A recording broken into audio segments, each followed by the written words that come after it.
We're looking at video from social media that we're told is protesters tearing down a poster of Supreme Leader Ayatollah Khamenei in Iran. And that's a once unthinkable act there. It's one of the most repressive countries on earth, as you know. Other protesters there, as you can see, they're shouting, we're told, for support for the House of Pahlavi. That means the Prince Reza Pahlavi, the son of the Shah and the representative of the monarchy. Some even calling for the king to, quote, return to their country. And there are growing street protests that are continuing for a fourth day, some wondering if they are now at a tipping point against the Islamic regime that could finally lead to its downfall. Joining us now is Alireza Jafarzadeh, who's Deputy Director of the U.S. Office of the National Council of Resistance of Iran in Washington and author of the book, The Iran Threat. Alireza, always good to see you. First question. Thank you so much. What's your reaction when you see that? When you see the Khamenei poster being brought down, did you expect such widespread protest to suddenly explode?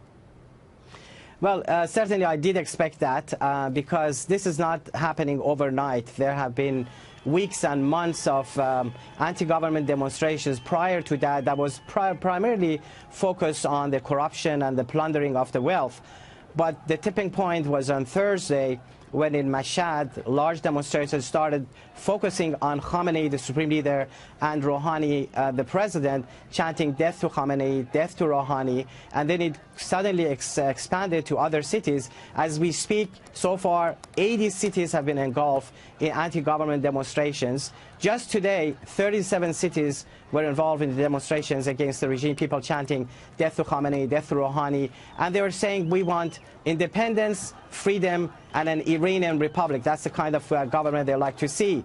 And I think what you see is very reminiscent of the 2009 uprising, but I feel it's far deeper than that and a lot more promising. Because now on the top, there is a big rift among the different factions of the regime. Each faction is blaming the other.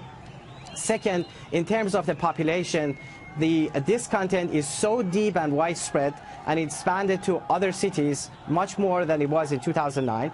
Third, there is an organized opposition. You know, the network of the Mujahideen Khalq, or the MEK, that's been active in Iran. This is the group that exposed all the major nuclear sites of Iran. That's the group that has been the main victim of political executions in Iran over the past 3 decades. Over 90% of those executions belong to this group, and most of the political prisoners right now belong to this group. Well, so that's your group, and the point is, the government, you know, one of the spokesmen for the government is blaming your group. They're blaming you for this unrest.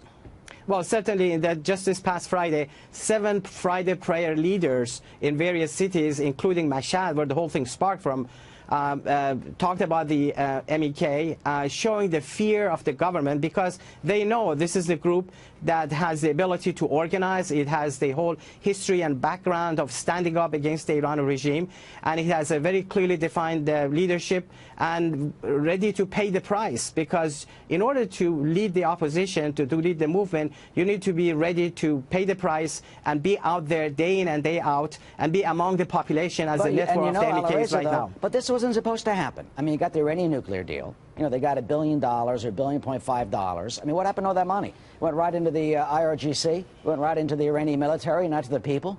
This is what we were told was going to happen.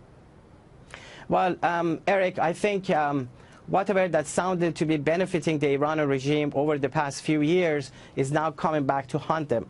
Because all the money that was provided to the Iranian regime that actually did benefit the Revolutionary Guards, did benefit their network in Syria, in Yemen, in Bahrain, and Lebanon, and other places, is now coming back to haunt them, because the people say that the money shouldn't go there. They're saying, you know, leave alone Syria, think about us. They're saying no Gaza, no Lebanon, you know, my life is for Iran. So how far does this go? I mean, we saw what happened in the Green Revolution, and President Obama came under some criticism for not at first speaking out strongly. Now you got President Trump. You know, here are the tweets today. The whole world understands the good people of Iran want change.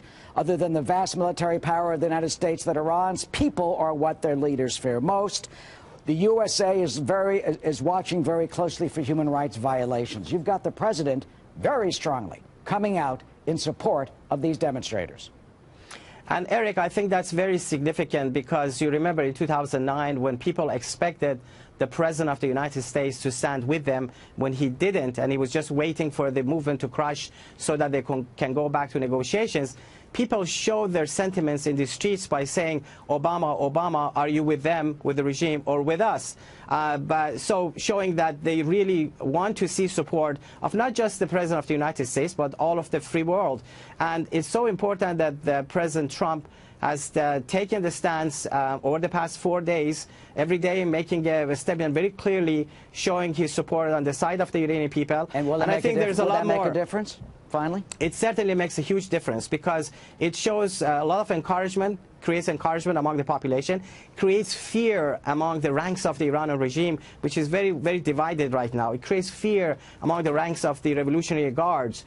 And I think that needs to be coupled with specific steps, not sending arms or troops or money to the opposition. They don't need that. But taking specific measures that would weaken the regime, such as designating the top officials of the regime as major violators of human rights because they have been involved in the killing of so many people over the past few years, or imposing new sanctions that would limit the resources of the Iranian regime. Well, we'll see if the government of the United States can take some of those actions as those demonstrations continue. We hope they're peaceful, but the Iranian people are speaking out.